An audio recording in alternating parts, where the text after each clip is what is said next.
Bonjour à toutes et à tous. À la criette, la Cour de répression des infractions économiques et du terrorisme, ça de chaube par plusieurs dossiers. Les audiences ont commencé et ont lieu au long de la semaine. L'affaire 39 hectares, affaire Aïvo et affaire Yeto. Et pendant ce temps, les candidats au baccalauréat au Bénin fixés sur leur sort. On parle de taux d'admissibilité de 64,42%. Étonnant, a dit le DOB, mais les conditions ont été nécessaires pour que les enfants puissent travailler, de quoi donc satisfaire les acteurs de l'éducation. Le chef de l'État est bien sûr de son côté. Le week-end dernier a rassuré les uns et les autres par le troisième mandat. Patrice Talon s'engage donc à transmettre le pouvoir à la fin de son second mandat. Déclaration faite en présence de plusieurs organisations de la société civile africaine. Voilà donc les quelques sujets fortement relayés au cours de la semaine, des sujets sur lesquels nous allons donc opiner sur ce plateau du forum de la rédaction. Merci à toutes et à tous, encore une fois. Bienvenue à vous. C'est parti pour le décryptage donc, de l'actualité nationale. Ici avec moi, et bien sûr, Hippolyte Odossou-Wanou, directeur de publication du quotidien Nouvelle Élite. Hippolyte, bonjour. Bonjour, Corneille Aïsser. Bonjour à nos amis téléspectateurs, téléspectatrices de DEN TV et auditeurs et auditrices de Diaspora FM. Et puis à nous, Mori Agua, bonjour. Bonjour, Corneille Aïsser. Bonjour, téléspectateurs de DEN TV et aux auditeurs de Diaspora FM. Alors, le forum de relation que vous avez également sur Diaspora FM, vendredi à partir de 18h, Diaspora FM 102.3 et puis à Eden TV à partir de 21h, vendredi, en nouvelle diffusion, les lundis à 17h15. Merci à toutes et à tous. On enclenche avec le débat dans un instant.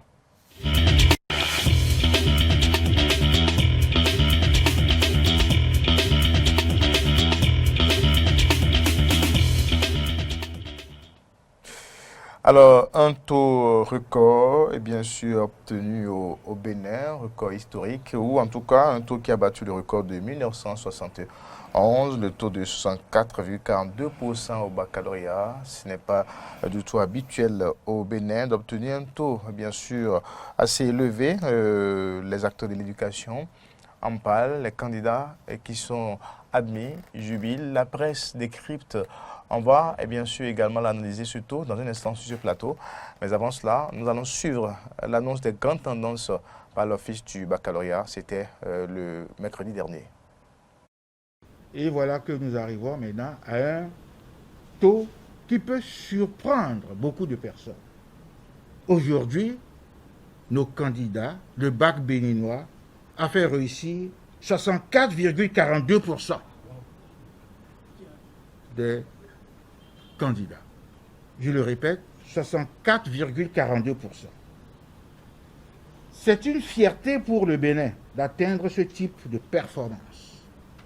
Donc, nous avons un taux que nous devons continuer de maintenir. Je l'ai dit tantôt, c'est le fruit de l'effort fourni par le président de la République, ses collaborateurs, pour doper l'éducation béninoise. Maintenant, je vais vous donner les statistiques par département. Dans la Liborie, nous avons le taux de réussite 55%.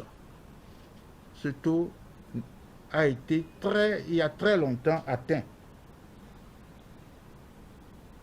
Atakora, 56,3%. Atlantique, 70,43%. Borgou, 57,73%. Colline, 51,79%. Koufo, 54,96%. Donga, 56,10%. Littoral, 73,44%. Mono, 64,41%. Ouémé, 64,69%. Plateau, 64,69%. Zou, 65,41%, ce qui fait au total, sur le plan national, les 64,42%.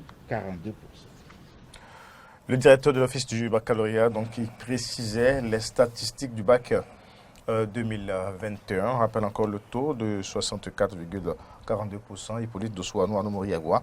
Alors, étonnant, le directeur de l'Office du bac l'a reconnu, mais il justifie cela par le fait que les conditions nécessaires donc, ont été créées autour des apprenants et des enseignants pour donc obtenir ce taux Hippolyte Dossoano. Oui, connaissez le taux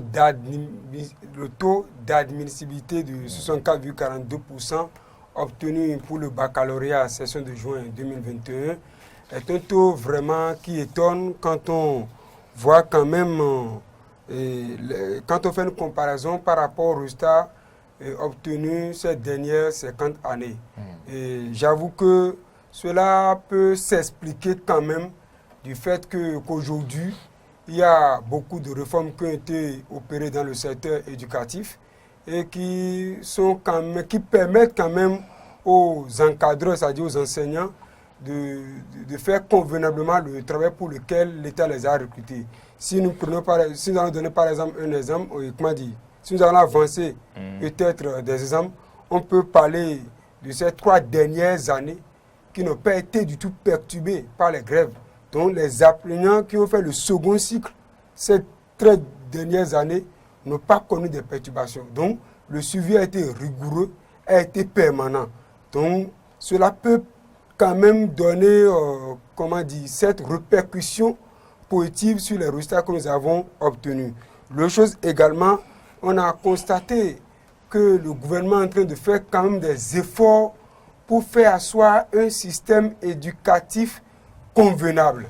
Donc, si aujourd'hui, des directeurs d'école, on peut les déchoir de leur poste parce qu'ils ont obtenu des taux d'admissibilité qui sont vraiment très faibles, je pense que cela constitue quand même un gage pour ces derniers de ne pas s'adonner à la paresse, d'être rigoureux, de suivre rigoureusement les enseignants qui sont mis à leur disposition et de suivre aussi le programme d'exécution effectué dans chaque classe de terminale par leurs collaborateurs.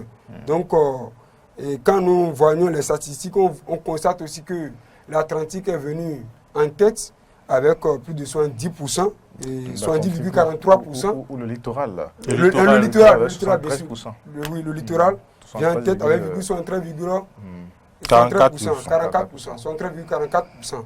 Donc, quand nous prenons par exemple le littoral qui a ce taux, mais vous et moi, vous comprenez aisément que c'est de bon droit que le littoral qui regorge quand même assez d'enseignants compétents, quand pas de compétents, parce que pour enseigner au second cycle, il faut être d'abord professeur certifié.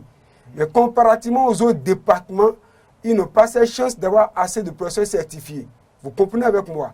Et c'est la ville de Cotonou, mais le littoral, c'est le poumon économique de notre pays. Donc, ça veut dire que le pouvoir d'achat est un peu élevé par rapport aux autres zones. Donc, les parents ont les moyens quand même de prendre des répétiteurs, des encadreurs pour leurs enfants.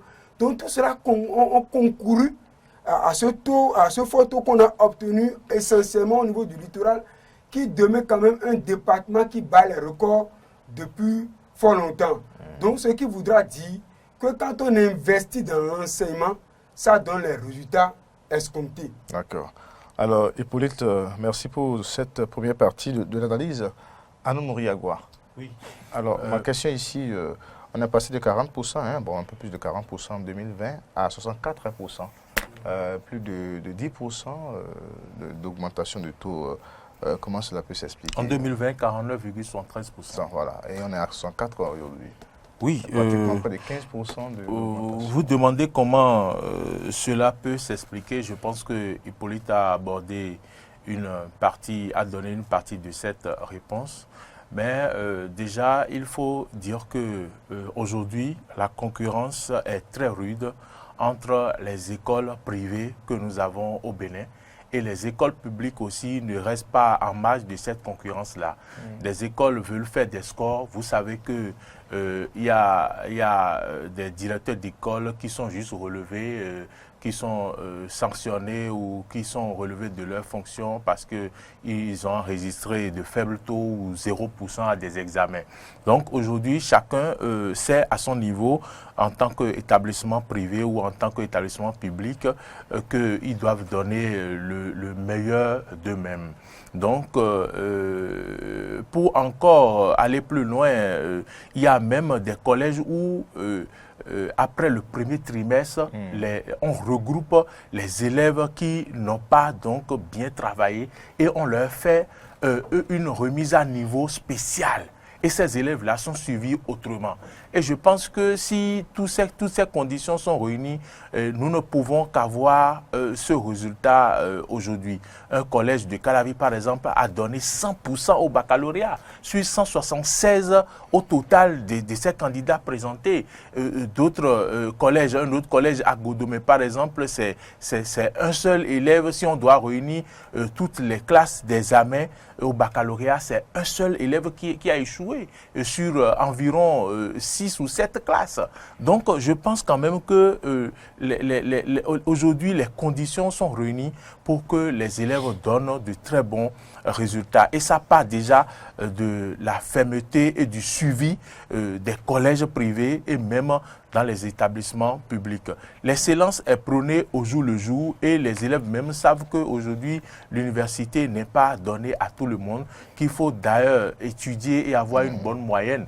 Donc, en cherchant cette bonne moyenne-là, les élèves se donnent à fond et donc c'est normal qu'on ait aujourd'hui un taux aussi élevé au baccalauréat. Même si c'est un taux jamais enregistré, j'ajoute à ça l'absence de grève que l'on observe donc depuis 3 ans. Je voudrais également rappeler que il y a 3 ans, le BPC a donné donc un pourcentage de 29%. Et donc les élèves qui ont passé ce brevet-là se sont retrouvés en terminale cette année. Et ces 29%-là, c'est une bonne graine. C'est des gens qui donc potentiellement ont le niveau qu'il faut depuis la classe de 3e. Et donc, à cela s'ajoutent donc ceux-là qui ont déjà redoublé la terminale et tout. Et donc, ça monte le taux d'admissibilité à 64,42%. Oui, résultat politique, moi je ne suis pas véritablement de cet avis-là. Vous n'avez pas posé la question. Vous en veniez. Je n'ai pas posé la question. Vous en veniez. Non, vous en veniez. Alors, non, pas exactement. Alors, est-ce qu'aujourd'hui, mais attention, parce que on a un taux appréciable aujourd'hui, 64%. Depuis 50 ans, on n'a pu enregistrer donc un record aussi satisfaisant pour le baccalauréat.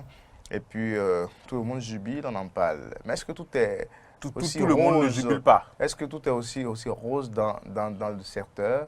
Attention à des chiffres trompeurs. Hippolyte Dossouanou. Les problèmes des enseignants aujourd'hui, le système aujourd'hui, ça draine beaucoup de situations. Bon, collègues, il y a ce qu'il faut d'abord... Est-ce qu'on va se réjouir, on va se frotter les mains, on a donné 64%? Non, on ne va pas se frotter les mains par rapport au taux d'admissibilité qu'on a eu cette année. Et le champ... Pourquoi on peut se frotter les mains? Pourquoi on ne va pas se frotter les mains? On ne peut pas se frotter les mains. On peut se frotter les mains. Si on arrivait à maintenir le cap, on peut se frotter les mains. Maurice Lagua, si on arrivait à maintenir le cap, là, on peut commencer par se frotter les mains. Pour cette première fois où on a pu battre le record de plus de 50 années où les gens ont passé le baccalauréat, il ne faudrait pas qu'on puisse s'attarder sur ces résultats-là pour dire que tout est rose. Non. La chose que vous et moi ne peut pas peut-être analyser ici, c'est par rapport aux épreuves qui ont été soumises aux apprenants lors des examens. Est-ce que véritablement les épreuves de cette année sont moins flexibles que celles que les gens arrivaient à soumettre au candidat les années antérieures? L'examen n'est pas un concours. Non, on sait que le bac demain est le bac. Mais nous ne sommes pas des inspecteurs mais des enseignants pour mieux comprendre la qualité mais le niveau des épreuves qui leur ont été soumises. Donc ça là, il va falloir que nous puissions analyser les choses avec un peu de réserve. Mais venant maintenant sur votre question, je m'avais dit que tout n'est pas du tout rose. Tout à l'heure, je parlais du cas des professeurs certifiés. Aujourd'hui, regardez, quand nous avons combien d'ailleurs nous avons, non, aujourd'hui, avec l'affaire de reversement où les gens étaient formés en masse là, on a au moins un nombre plus ou moins acceptable. Comparativement à ce qui est... Le système est envahi par les aspirants qui constituent le gros lot. Mais parmi les aspirants, il y a des gens qui ont la qualification professionnelle requise, qui ont les CAPES, les BAPES. Donc, le problème qui se pose aujourd'hui... Mais qui ne sont pas dans les mêmes conditions. Non, ne sont pas qui ne sont pas traités de la même manière que les titulaires. Non, on connaît. Et qui, en vacances, doivent attendre... doivent faire le chômage pendant 3 mois ou 2 mois, qui n'ont pas la même prime que les autres. Je vais y arriver, je vais aborder ce point-là. Voilà. Pour le moment, le problème qui se pose là, si l'État, au nom de la puissance publique qu'il détient, peut redistribuer les enseignants de façon équitable au niveau des départements là, ça serait bien. Parce qu'on constate que les professeurs qui ont cette qualification professionnelle requise se concentrent dans les grandes villes et ils refusent d'aller dans les départements, dans les zones lointaines. Ce qui n'est pas du tout bien pour le pays. Vous allez constater qu'à chaque année, c'est les départements qui m'excusent beaucoup, mais c'est la vérité, c'est les chiffres qui sont là. C'est les départements du Nord profond qui gardent souvent la lanterne rouge. Mais pourquoi ça? Pourquoi ça? C'est des citoyens béninois qui sont encore là-bas. Mais regardez, quand on affecte quelqu'un, un professeur peut-être de Cotonou, pour la Donga et la Ribori, mais il va renoncer pour dire non, mais qu'on est en train, parce qu'il ne fait pas de la politique, que c'est une affectation politique, il y a la chasse aux sorcières. On avance des arguments faramineux, alors que quand il signe le contrat avec le terre, on dit je servirai partout où besoin sera. Voilà. Mais les gens ne respectent pas cet engagement-là. Donc c'est le lieu quand même de dire au ministre en charge de l'enseignement secondaire et de la formation professionnelle que pour les prochaines affectations, de veiller surtout à ça, ce que les départements où il n'y a pas assez de professeurs qualifiés là, qu'on puisse les pouvoir. Ça là, c'est très important. Maintenant, quand nous venons à la masse maintenant des aspirants, les aspirants, aujourd'hui, qui existent là, parmi eux, il y a des gens, comme je le disais tout à l'heure, qui ont la qualification professionnelle, les diplômes professionnels, à savoir le BAPES et le CAPES. Maintenant, ces anciens aussi ne cherchent pas à aller dans les zones reculées. Et pour quelle raison? Parce que quand ils sont en ville, à part les cours qu'ils vont donner aux apprenants dans les salles de classe, ils ont aussi la chance de trouver les cours de maison. Ça voudra dire que l'État, nous sommes d'accord qu'on a dit que sous deux régimes, que la fonction enseignante a été revalorisée. Mais ce qui constitue aujourd'hui la masse des aspirants, qui constitue le gros lot, qui anime et qui alimente l'enseignement secondaire dans notre pays, il va falloir que l'État puisse revoir leurs conditions de vie. Regardez comment eux autres, ils sont payés 9 mois sur 12. Alors que les autres là, qui sont agents paiement de l'État, mais les contractuels, sont payés 12 mois sur 12 et ils font le même travail. Là, il y a une certaine injustice. Une certaine injustice. Si le professeur n'est pas mis dans de très bonnes conditions, il ne pourra pas faire les recherches. Nous sommes d'accord, quand on dit les recherches, ce n'est pas seulement au niveau de l'enseignement supérieur, mais au niveau de l'enseignement secondaire aussi. Les professeurs qui doivent garder les classes pendant les vacances, ils ne doivent pas se reposer, se détendre seulement. Ils doivent profiter de cela pour faire des recherches, pour actualiser leurs connaissances, pour que ça ne soit pas les mêmes cours qui donnent aux apprenants chaque année. Vous comprenez? Parce que la science, elle est dynamique. La science, elle est dynamique. Donc l'État doit être vraiment regardant par rapport à la masse des enseignants là, qui animent surtout dans les zones reculées. Maintenant, l'autre question qu'il faut poser, tout à l'heure, Mori Agua a abordé pour la part des écoles privées. On ne va pas généraliser les écoles privées au plan national. Je vous avoue que les écoles privées donnent les meilleurs résultats en ville, à Cotonou, Porto Novo, Calavi, à la limite peut-être Parakou. Mais dans les autres communes du Bénin, c'est du désordre qu'on observe. Il y a des collèges privés qui ne finissent jamais les 8 mois, qui ne donnent jamais les 8 mois de cours aux apprenants. C'est le moment quand même de rappeler aux inspecteurs de l'enseignement secondaire qui sont déployés dans les départements, les conseils pédagogiques, de veiller à cela pour les années à venir. Cela déteint sur les résultats qu'on observe. Regardez par exemple le Koufo qui avait occupé une place honorable l'année passée. Cette fois-ci se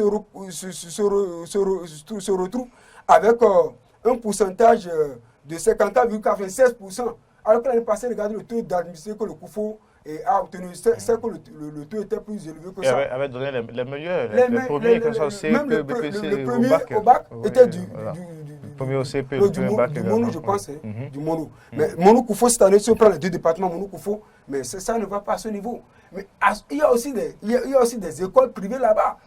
Je ne veux pas citer des écoles privées. Que l'État fasse véritablement ces investigations pour contrecaler, c'est-à-dire cette mauvaise gestion des écoles privées, contrôler les gens, pour que véritablement les résultats qu'on va obtenir pour les années à venir là, à défaut de maintenir le cap, qu'on peut aller de l'avant. C'est notre souhait. Alors, oui, Moïse Agua voulait ajouter un mot tout à l'heure. Oui, je pense quand même que nous n'allons pas forcément... Je disais de faire attention aux chiffres trompeurs. N'allons pas forcément relever les difficultés des enseignants par rapport à ce résultat-là que les élèves, que l'examen du baccalauréat a donné. Puisque malgré leurs conditions, malgré les conditions difficiles dans lesquelles certains enseignants travaillent, nous obtenons donc ces chiffres-là.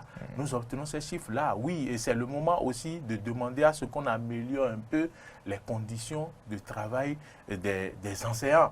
Parce que normalement, ce taux-là devrait être un taux qui devrait amener le gouvernement donc à revoir un peu la situation des enseignants parce que c'est un taux encourageant. Ça veut dire que les enseignants ont accompli leur mission, ils ont fait leur devoir, ils ont fait ce qu'ils doivent faire. Et donc, les revendications dans ce secteur-là, ce qu'ils demandent, ce que revendiquent les syndicats, c'est également le moment de satisfaire les demandes pour davantage donc permettre aux enseignants de donner le meilleur d'eux-mêmes pour que l'année prochaine, on puisse obtenir un taux encore plus élevé. C'est ce qu'on peut souhaiter qu'on ait ici. Il ne faudrait pas que l'année prochaine, on revienne à 40% ou à 50%.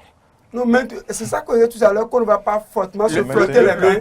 Le taux des examens ont été toujours un taux qui fructifie, qui varie. Nous avons obtenu jusqu'à 8% dans ce pays. Et si on prend le taux de 2016 à maintenant, le taux n'est jamais resté constant. En 2018, par exemple, on a obtenu 33,43%. En 2017, on a obtenu 41,76%. En 2019, on a obtenu 50% de réussite. Donc, ça peut varier. Mais tout ce qu'on peut souhaiter... Non, mais on va regresser. Si nous obtenons 64% et que l'année prochaine, par exemple, on revient à 40%, il y a un problème. Ça peut baisser comme ça peut augmenter. Mais ce qu'on souhaite est qu'on améliore les conditions des enseignants et des apprenants pour que ce taux-là ne redescende plus. On doit évoluer. C'est maintenir le cap. Vous ne devez pas dire on doit, puisque le taux... On sait que le taux... Mais on vise la perfection. Ça n'honore pas les acteurs du système. Ça n'honore pas les acteurs du système. Si par exemple ça regresse, c'est ça. Et ça n'honore même pas le gouvernement. Que les statistiques ne peuvent pas demeurer statiques. Tout à fait. Mais il faut de l'évolution en tout chose. Nous souhaiterions que le taux d'admissibilité qu'on a eu de 64,42% cette année-là, à défaut de maintenir ce taux-là, qu'on puisse avoir des taux plus exorbitants que ça. Plus perfectible et pourquoi que ça. Depuis 1971 où on a obtenu depuis 1971 on a obtenu avec combien de candidats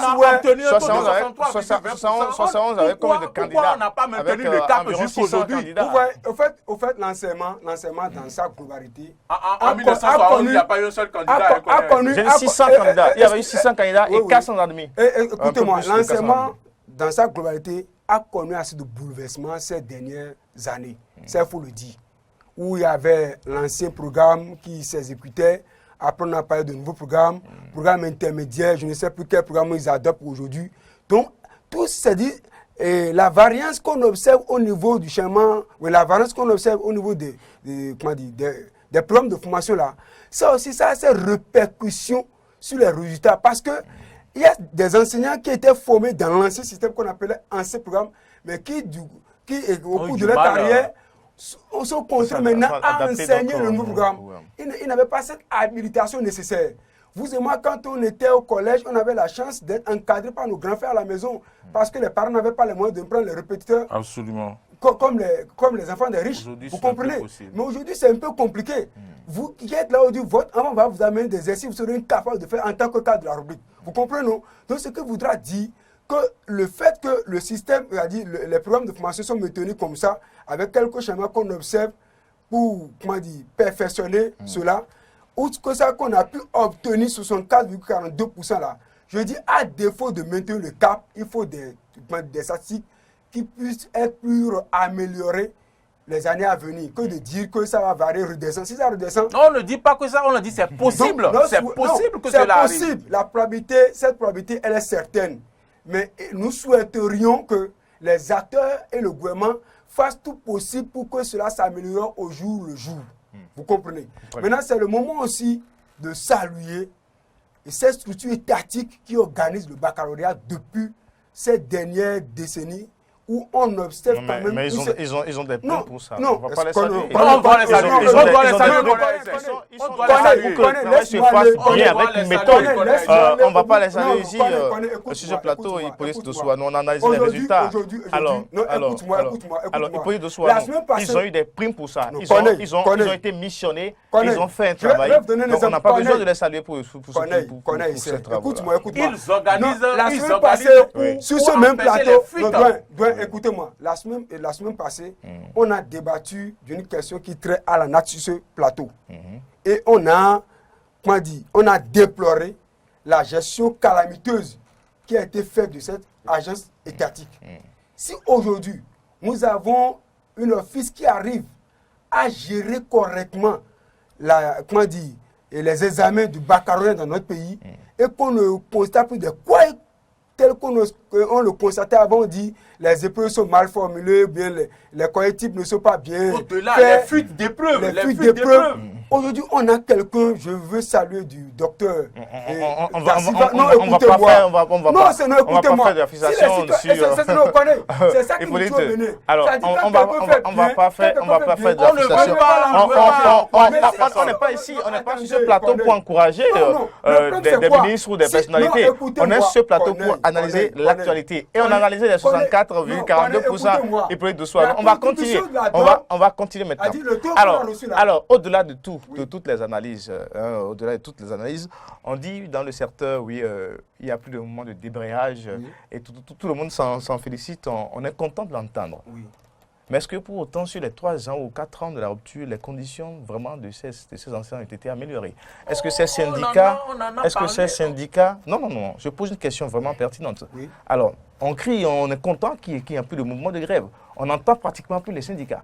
Mais est-ce que ça dit que de 2016 à maintenant, les conditions de vie de ces enseignants et de travail ont tellement amélioré aussi?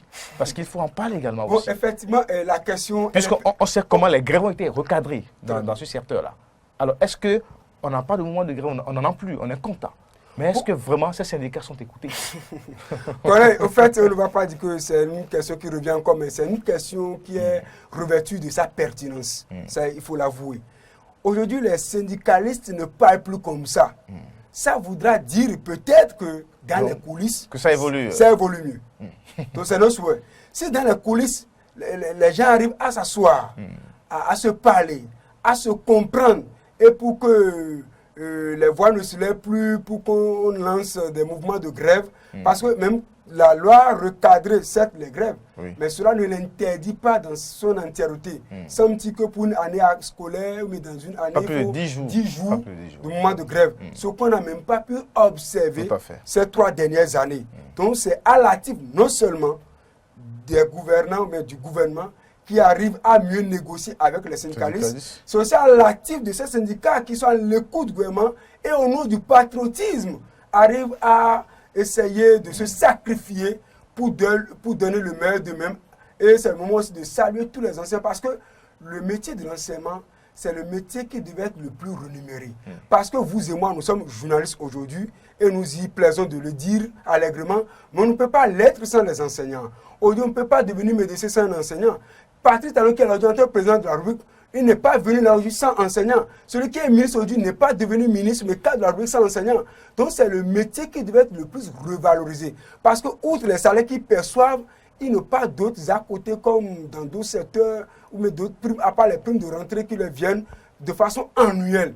Donc c'est moi ici de rappeler au gouvernement pour dire, si aujourd'hui nous, qui devons décrier ce qu'il faut, nous les applaudissons parce que les résultats parlent, c'est le moment pour nous aussi de leur demander de chercher à améliorer au jour le jour les conditions de vie des enseignants, les conditions de travail des enseignants, que l'État fasse cette politique de construire assez d'écoles, que l'État fasse cette politique de mettre les enseignants qui travaillent dans les zones reculées dans de bonnes conditions. Voyez-vous, si vous avez été peut-être un journaliste régional tel que moi je l'ai été au début de ma carrière, je vous avoue que si vous voyez la vie de certains enseignants, ils doivent parcourir plus de 40 km par jour pour se rendre dans leur lieu de travail.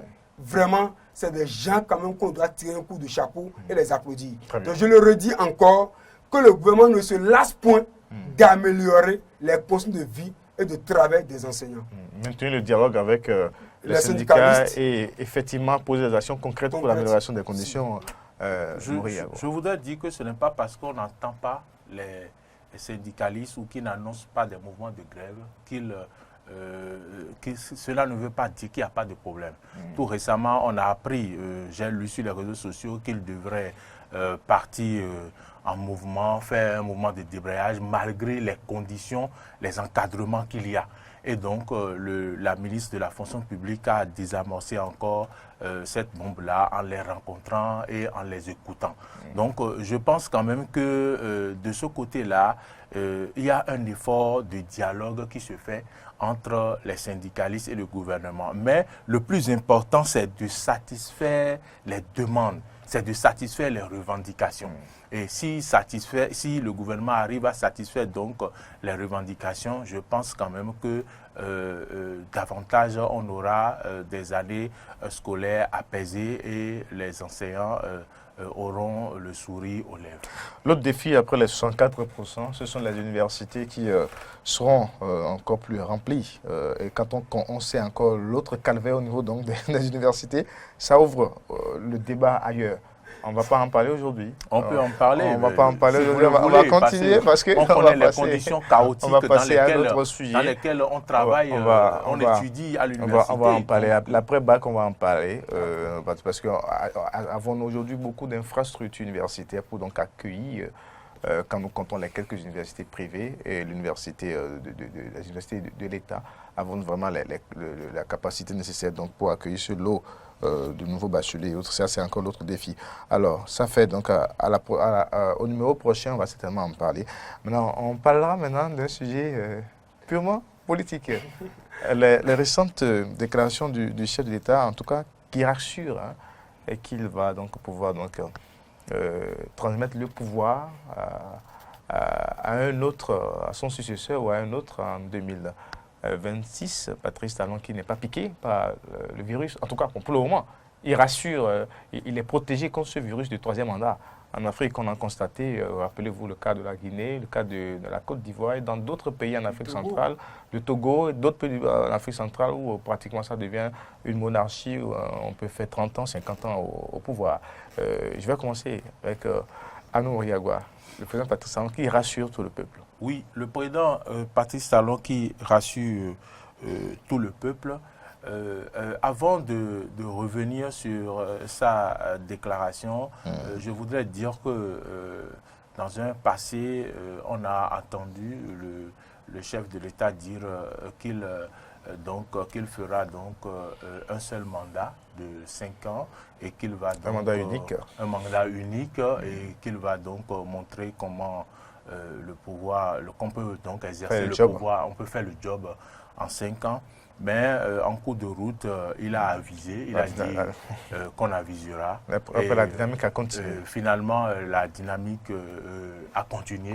Et donc, je pense que j'ai voulu rappeler cette situation-là pour dire que c'est dans un contexte donné maintenant que le chef de l'État a donc donné sa parole.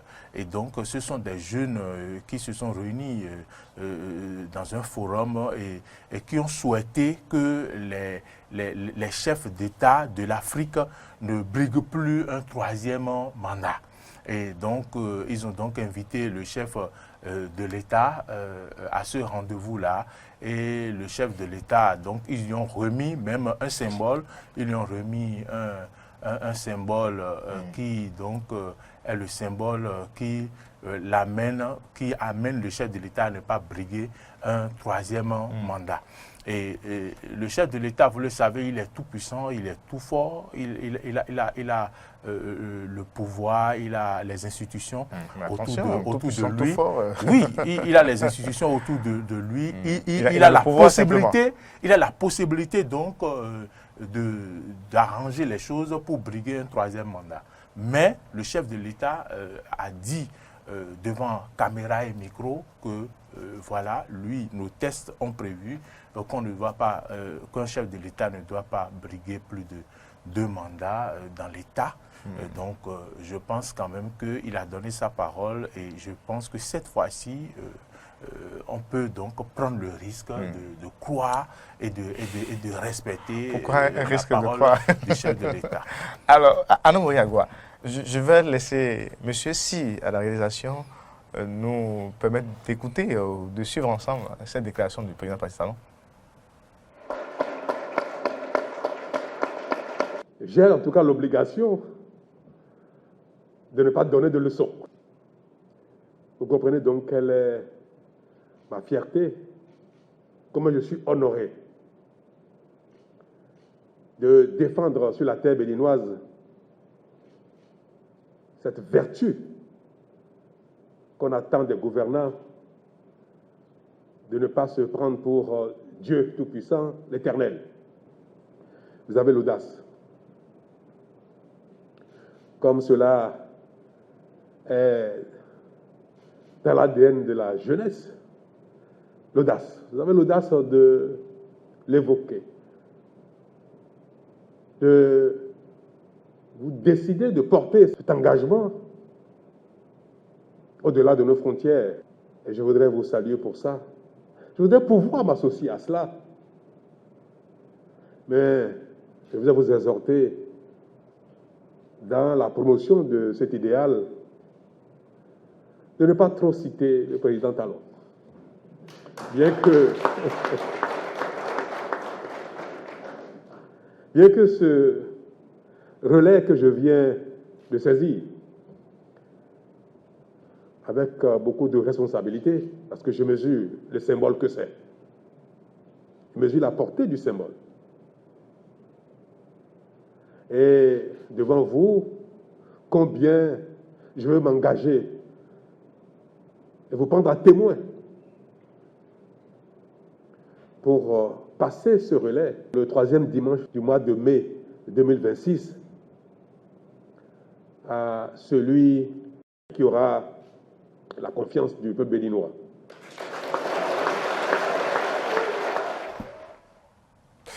Alors, à l'instant, le chef de l'État, Patrice Talon, qui tient donc à la limitation de mandat. Alors, Anna Moriagua a évoqué donc la question déjà, la promesse de mandat unique, ensuite, à un moment donné, la dynamique a continué. Hippolyte Dossoanou, peut-on continuer à faire confiance à la parole donnée par le chef d'État? C'est une question qui me semble très compliquée, mais je vais essayer d'apporter quelques réponses. L'être humain,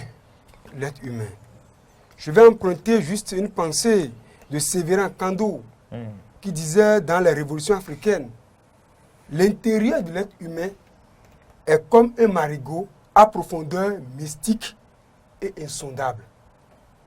À l'instant où nous parlons, Patrice Talon, c'est un humain. Je prends le risque de dire aujourd'hui que je crois à sa parole, c'est aller vite peut-être en besogne. Parce que le pouvoir qu'il détient aujourd'hui a cette force qui peut toutefois encore le manipuler et il va renoncer à cette parole. Tout à l'heure, Moriagua a su bien le rappeler qu'en 2006, lorsqu'il prend les rênes du pouvoir, les rênes de notre pays, il avait affiché cette volonté de ne que faire un seul et unique mandat. Et qu'en 5 ans, qu'il démontre là à ses compatriotes qu'on peut faire effectivement le job. Oui, en 5 ans, il a amorcé le job. Mais est-ce que les 5 ans l'ont fini de montrer à ses compatriotes qu'il a effectivement accompli la mission? C'est lui seul qui avait cette réponse. Mais on a vu les conditions dans lesquelles il a renoncé à cette parole qu'il a dit devant caméras et micros. Cette vague de déclarations, de suscitation de sa candidature, où, en tant qu'être humain flexible que nous sommes, il a dû renoncer à sa parole pour briguer un second mandat maintenant. Le suspense a été gardé un peu. Le suspense a été gardé parce qu'il doit cogiter pour voir. Mais si je renonçais, quelle serait la réaction de mon peuple? Le peuple n'ayant pas réagi en sa défaveur, il a dû officialiser maintenant son renoncement en se présentant comme candidat pour une seconde fois aux élections présidentielles. Il a été réélu par un chaos vraiment très historique. Mais aujourd'hui, devant cette jeunesse africaine, où il a pris vraiment, je vais dire, c'est une audace, il a eu cette audace d'affirmer encore qu'il ne fera pas plus de 2 mandats et que en mai 2026, qu'il va transmettre le pouvoir à son successeur, et alors que nous savons qu'il n'est qu'au début de son 2e et ultime mandat, constitutionnellement parlant, y croire à cette parole ou y certifier à cette parole, je ne vais pas m'aventurer sur ce terrain. Je dirais tout simplement que nous allons donner le temps au temps. On verra qui de Patrice Talon ou qui de nous a pleinement raison. Alors, le chef de l'État, donc, un instant, à Nomori, Agua, le chef de l'État, donc, qui s'est fait exprimer lors donc, du sommet citoyen ouest-africain sur la bonne gouvernance, l'alternance et la démocratie. Alors, le chef de l'État a dit, on a suivi tout à l'heure, hein, je mesure la portée du relais et devant vous, je vais m'engager, vous prendre à témoin pour passer ce relais le 3e dimanche de mai 2026 à celui qui aura la confiance du peuple béninois, a déclaré le chef d'État, à celui qui aura la confiance du peuple. Regardez, il y a l'expression la confiance du peuple. Aujourd'hui, nous avons une Assemblée nationale qui est totalement acquise pour sa cause. Regardons quand le chef d'État a fait cette déclaration où le lendemain, les micro-trottoirs ont circulé dans la ville, où des citoyens ont commencé par s'exulter de joie parce qu'ils croient à cette parole, pour dire « Ah, mais le chef de l'État, c'est quelqu'un de parti, c'est un panafricaniste, c'est un démocrate bonté. » On lui a envoyé des fleurs, ce qui est vraiment l'actif de ce qu'il a prononcé comme parole. Mais, si nous allons nous en tenir compte de tout ce qui se dit, ce que nous constatons là, si aujourd'hui l'Assemblée nationale décide de réviser encore la Constitution, parce que la loi leur permet qu'une loi peut émaner de l'Assemblée, et que ça prend la majorité que le chef d'État dit non. Lui, bon, il veut peut-être s'il voit que les 5 ans à venir ne lui permettent pas de finir le job, et qu'on révisait la Constitution, ça voudra dire que ce n'est pas Patrice Talon qui a voulu revenir, mais c'est le peuple. Mais il y a déjà des antécédents qui ont montré que Patrice Talon, en réalité, écoutez, parce qu'il a tenu forcément la limitation de mandat lors de la révision constitutionnelle de 2019. Donc, on ne le voit pas trop dans cette dynamique-là. C'est peut-être que... Mourira, écoutez-moi. Il y a un problème qui se pose. Le problème qui se pose aujourd'hui au Bénin, là, le Bénin n'est plus... Le Bénin qu'on a aujourd'hui, ce n'est pas le Bénin d'antan. Tout à l'heure, quand on analysait les résultats des examens, on a beau applaudi le gouvernement là. Mais si on a beau applaudir, c'est parce qu'on a reformaté, on est en train de faire des réformes qui portent leurs fruits. Mais au plan politique, beaucoup de réformes ont été opérées. Et les réformes nous montrent que pour ce régime, retoffer les tests, c'est juste fait pour... On arrive à réactualiser rapidement les tests à ce qui se passe, ou bien au bon vouloir des citoyens. Donc, quand le chef d'État a fait la déclaration, il y a un député, Lucien Ouingbo, qui a dit mais que lui doute que si Patrice Talon dit ça, mais après lui, mais qu'il ne voit pas qui peut valablement le remplacer. C'est un parlementaire qui l'a dit, hein, il a la prérogative aujourd'hui d'envoyer une proposition de loi à ses pairs où ils peuvent la voter. Mais ils peuvent, comment dire, la voter. Vous êtes d'accord avec moi? C'est un parlementaire qui l'a dit, ce n'est pas un citoyen lambda comme vous et moi. Vous voyez déjà. Il est d'un parti politique qui a plusieurs députés. Vous comprenez déjà. Donc le chef de l'État a cette la volonté de partir. Mais est-ce que le pouvoir... Est-ce que le système... Non, le système, d'abord le système en général, et que nous-mêmes, nous savons que le pouvoir, même si cela demande assez de sacrifices, on entend souvent dire que c'est juteux.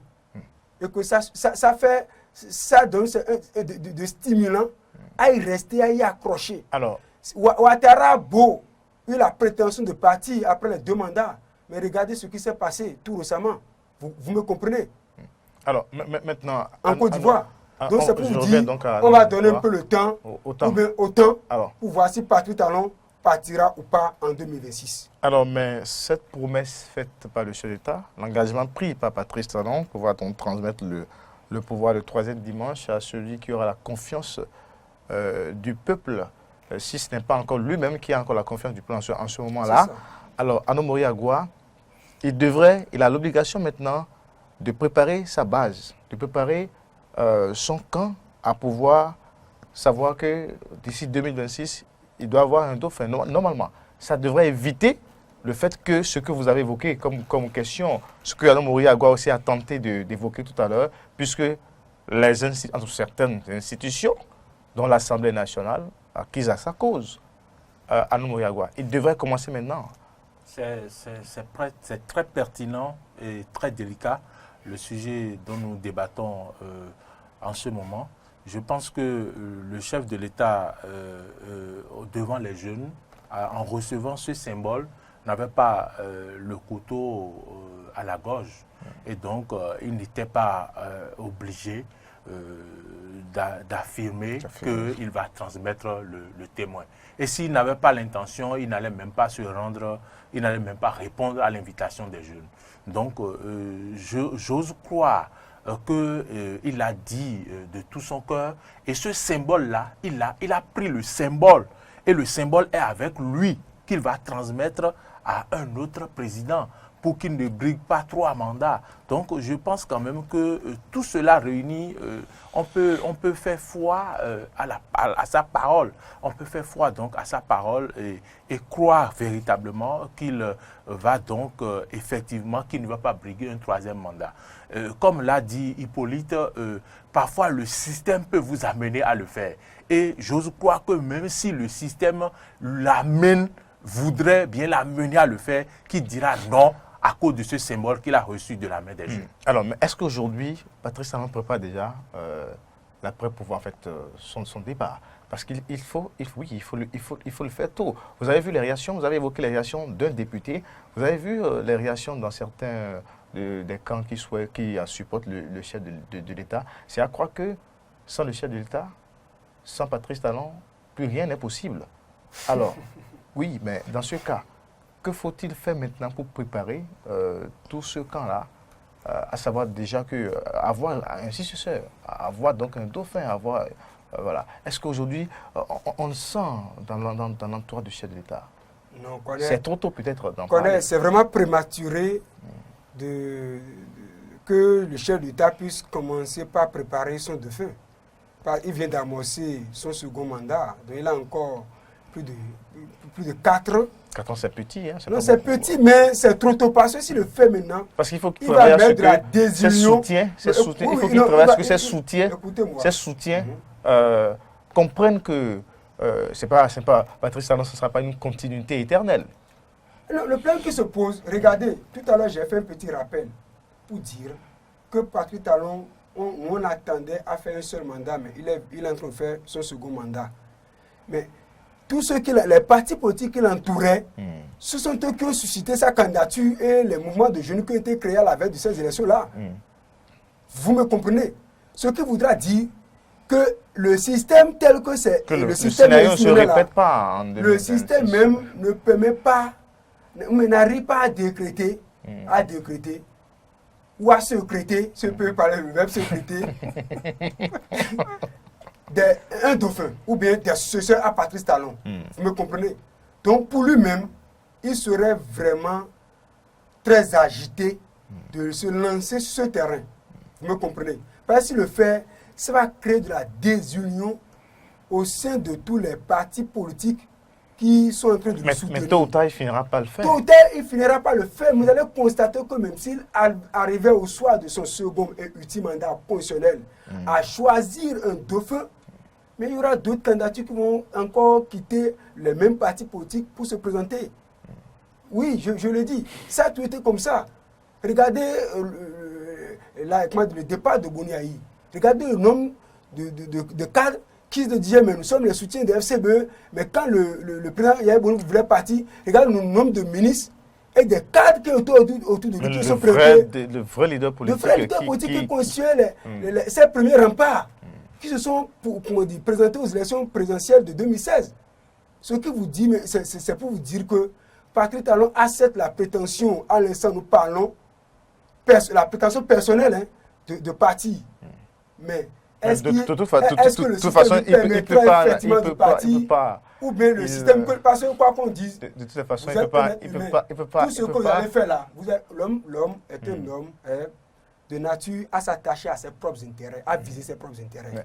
Si vous tenez mal à la place de Patrick Talon, vous n'allez pas concevoir un système. Même s'il y a autre volonté, il ne pourra pas, parce que la Constitution a été claire sur les 2 mandats. Donc c'est pour vous dire que, bon, dans l'un ou dans l'autre camp, attendons de voir ce qui va se passer à partir de janvier 2026. On verra le reste. Merci. On n'aura pas le temps donc, de parler donc, de ces procès. En tout cas, nous allons y revenir. Merci. Vous avez suivi cette émission. Merci Arnaud. Merci Hippolyte, merci à toute l'équipe de réalisation, Jean-Baptiste Bokor, Sirifeu et puis l'équipe de son Emmanuel Agbodelou, Gérard Ronsa et Gaëtan Akpasso, la diffusion également. On se retrouve la semaine prochaine. Au revoir, bye bye, ciao.